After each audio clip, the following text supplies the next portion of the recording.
Salam saudaraku sekalian. Kali ini saya ingin memberikan renungan berjudul Aku mengampuni kesalahannya, Tuhan. Aku mengampuni kesalahannya. Kita akan membaca dalam Matius 6 ayat 14. Demikian firman Tuhan. Matius 6 ayat 14. Karena jika kamu mengampuni kesalahan orang, Bapakmu yang di surga akan mengampuni kamu juga. Saya ulangi sekali lagi. Matius 6 ayat 14, demikian firman Tuhan. Karena jika kamu mengampuni kesalahan orang, Bapakmu yang di surga akan mengampuni kamu juga.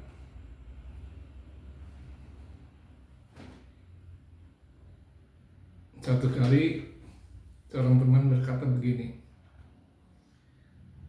Om katanya, saya kalau habis berdoa, habis ibadah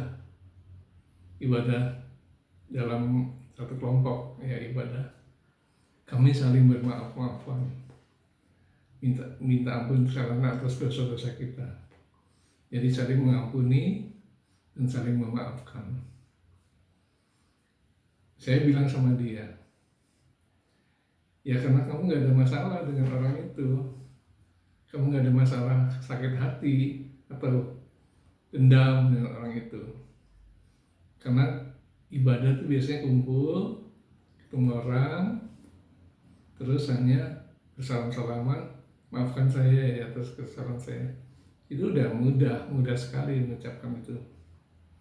Apabila kamu mengampuni kesalahan orang, maka kamu akan diampuni. Itu mudah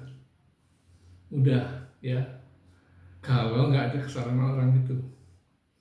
Tapi jadi masalah kalau orang itu ada masalah dengan kita, ada persoalan dengan kita, ada menimbulkan sakit hati pada diri kita, dendam kita. Misalnya orang itu mengatakan sesuatu yang buruk tentang saya, tentang kita pasti akan dendam sama dia, sakit hati kita. Ya terutama orang yang kita kenal. Itu ternyata sulit sekali untuk melepaskan pengampunan. Rasanya lebih baik tidak mengenal dia, ya, lebih baik tidak mengenal dia, sehingga kita tidak harus mengampuninya. Karena kalau kita mengampuninya, kalau kita mengenal dia, pasti kita sulit mengampuninya. Karena rasa sakit hati itu menimbulkan keinginan rasa membalasnya karena kita ingin membalasnya. Tetapi sayang kita malu kalau membalasnya, karena kita sudah diajarin jangan membalas ya. Apabila kamu mengampuni dosa, kamu akan diampuni. Itu seperti itu. Walaupun dalam hati gondok, dongkol, pengen mukul aja orang itu, tapi kita ya apa boleh buat ya. Ya karena kita sering sekali mengatakan agar kita mengampuninya, sehingga kita pun terpaksa mengampuni dia. Padahal perkataan orang itu amat menusuk hati kita dan rasanya bikin kesal sekali. Itulah isi hati kita sebenarnya bagi orang manusia manusia biasa ya. Tapi inilah bentuk ketaatan kita yang walaupun terasa sakit untuk mengampuni orang, kita tetap mendengar perkataan Tuhan yang telah berfirman kepada kita, kasihilah musuhmu dan berdoalah bagi mereka yang menganiaya kamu. Kasihilah musuhmu dan berdoalah bagi mereka yang menganiaya kamu. Maksudnya di sini kasih musuhmu itu bukan kita yang punya musuh, tapi orang lain punya musuh pada kita. Jadi kasihlah musuhmu dan berdoalah bagi mereka yang menganiaya kamu. Matius 5 ayat 44. Jadi kita tidak boleh membalas, tapi justru harus mengampuni. Dan lebih dari itu kita harus mendoakan lagi mereka. Dan doanya pun bukan doa mengutuk mereka, tapi doa memberkati mereka agar mereka terhindar dari kesalahan itu. Itu luar biasanya ajaran Yesus. Apakah doa itu untuk menyakiti kita atau untuk orang yang menyakiti kita? Ya, untuk orang yang menyakiti kita berdoa untuk orang, kita mengampuni untuk orang yang menyakiti kita. Dan jika dia bertobat, maka dia kesalahannya dia pun akan diampuni Allah. Ya, kalau dia bertobat, dia akan diampuni oleh Allah. Tapi di samping itu ternyata agar juga hati kita bisa merasa tenang dan tidak terganggu oleh rasa dendam itu, sehingga kita lebih fokus pada diri Tuhan. Jadi ada dua hal yang dapat dipenuhi dengan pengampunan itu, yaitu kita dapat mengampuni kesalahan orang yang bersalah pada kita, dan juga supaya kita tidak memiliki dendam pada orang itu, sehingga kita dapat fokus berdoa pada Tuhan. Ya,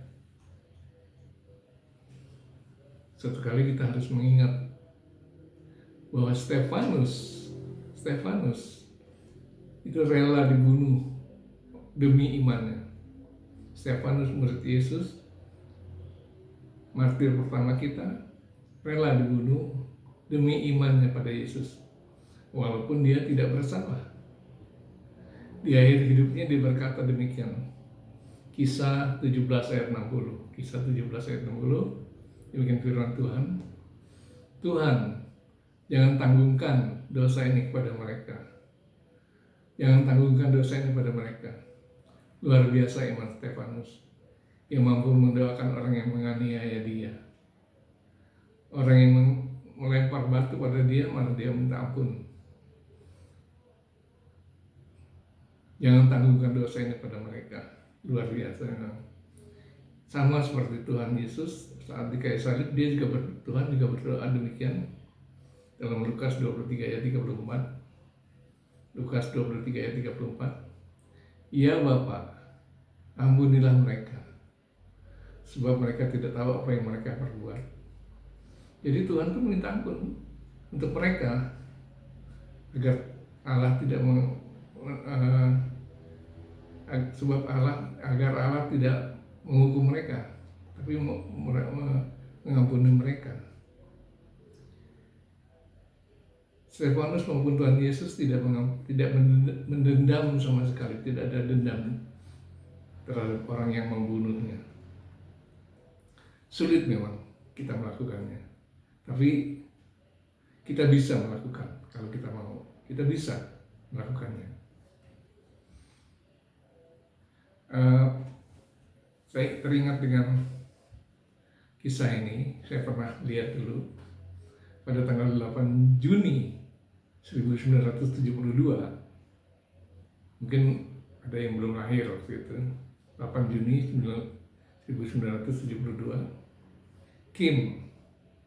Kim, seorang gadis kecil berusia 9 tahun, berlari dalam keadaan telanjang, berlari dengan ketakutan di jalan yang kotor di Vietnam.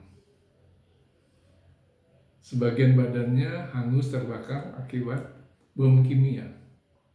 Dia difoto oleh fotografer Amerika. Seorang fotografer Amerika yang bernama Nick Ut. Direkam. Kemudian Kim dibawa lari ke rumah sakit. Tentu dengan ambulan waktu itu. Tetapi pemulihan penyakitnya itu makan waktu puluhan tahun. Ketika Kim telah dewasa dan sudah menjadi orang Kristen,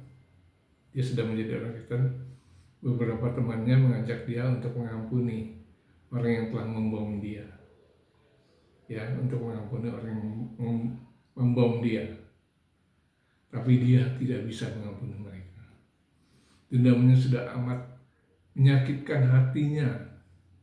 Ya, waktu itu. Namun temannya tetap mengajaknya untuk mengampuni, terus mengampuni. Akhirnya ia pun dapat mengampuni mereka sepenuhnya. Kemudian ia pun merasakan dirinya seolah-olah terlepas, bebas dari beban yang amat berat.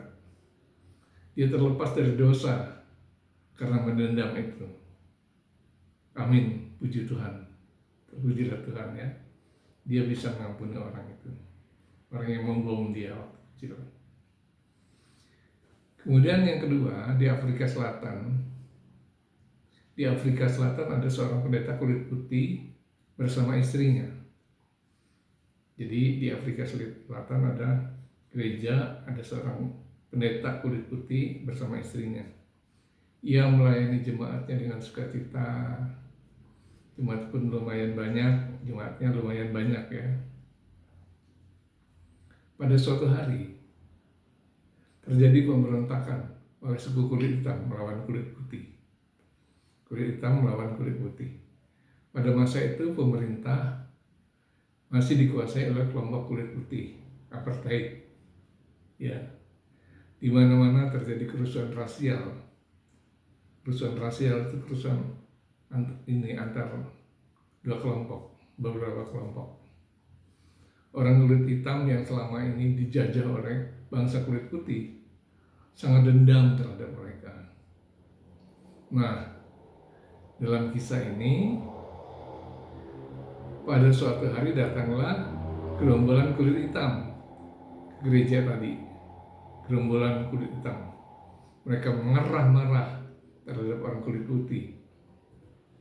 Ketika pendeta tadi keluar untuk membujuk para perusuh itu, tiba-tiba muncullah seorang pemuda laki-laki membawa golok. Tanpa ampun, saudara-saudara. Tanpa ampun, laki-laki itu dengan segera membacok pendeta tadi. Dibacok langsung. Ketika itu juga si pendeta roboh dan meninggal dunia. Langsung roboh meninggal dunia. Istrinya yang menyaksikan kejadian itu segera menjerit dan menangis.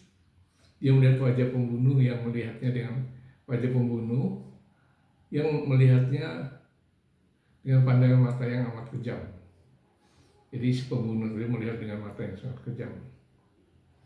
Istri pendeta itu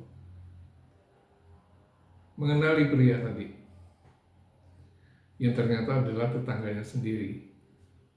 Wanita itu berteriak sedih, katanya, "Mengapa engkau membunuhnya? Bukankah ia sangat baik padamu? Apa kesalahannya padamu? Apa kesalahan pendeta ini padamu? Dia tidak mengapa-ngapakan kamu." Dipandangnya pria muda itu dengan wajah sendu, wajah sedih. Namun pemuda itu segera berdiri melarikan diri bersama teman-temannya ke dalam hutan. Kemudian istri pendeta tadi tidak lagi menjadi pengurus gereja karena suaminya sudah meninggal. Kemudian dia melamar kerja di bagian kebersihan sebagai tukang cuci di penjara. Jadi dia melamar sebagai kebersihan di tukang cuci, sebagai tukang cuci di penjara. Setelah sekitar 1 tahun bekerja, dia sudah bisa mengatasi rasa duka di hatinya. Dia sudah tidak mendendam lagi, dia tetap percaya pada Tuhan, bahkan dia sudah bisa memaafkan pembunuhan yang terjadi. Saudara-saudara sekalian, kemudian pemuda itu tertangkap. Tidak lama kemudian, pemuda kulit hitam yang membunuh suami itu tertangkap. Setelah diadili, dia dipenjara dan di tempat istri pendeta itu berada. Di penjara di tempat istri pendeta itu berada. Saat pertama melihat pemuda di penjara, melihat pemuda itu di penjara, timbul saat rasa kecewa dan sedih di hati wanita tadi. Teringat kembali bagaimana indahnya pernikahannya dengan suaminya. Seandainya saja pemuda ini tidak membunuhnya, maka tentu dia masih berdua dengan suaminya. Tapi kemudian lepas hari, dia teringat ucapan Tuhan Yesus, "Ampunilah dia." Maka walaupun dengan berat hati, Dia pun mengampuni pemuda itu. Pada suatu kali dia berjumpa dengan pemuda itu. Dia pun berkata, "Nak, aku sudah mengampuni kesalahanmu yang kau perbuat dulu. Aku sudah mengampuninya. Aku sudah memaafkan dan mengampuni semua perbuatanmu pada suamiku." Pemuda itu pun menangis mendengarnya. Menangis dan mendengarnya. Sambil berlutut dia minta maaf pada wanita itu. Setelah kejadian itu, pemuda tadi bertobat dan mengakui bahwa Tuhan Yesus adalah Tuhan dan Juru Selamat dia. Setelah selesai menjalani hukumannya, pemuda itu membantu wanita tadi. Puji Tuhan, luar biasa sekali pengampunan dari Tuhan yang ditiru oleh manusia ini. Kemudian yang ketiga adalah Charlie Kirk. Charlie Kirk yang terkenal itu seorang Kristen yang menjadi pendukung Amerika Serikat, Presiden Amerika Serikat, seorang pendukung Presiden Amerika Serikat, Donald Trump. Jadi Charlie Kirk adalah seorang Kristen yang menjadi pendukung Presiden AS, Donald Trump. Nah, pada tanggal 10 September 2025, yang baru lalu ini,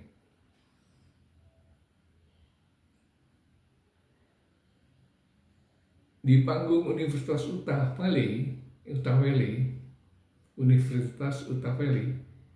ketika dia sedang berpidato di depan sekitar 3.000 pendengarnya, tiba-tiba dia ditembak kena bagian lehernya,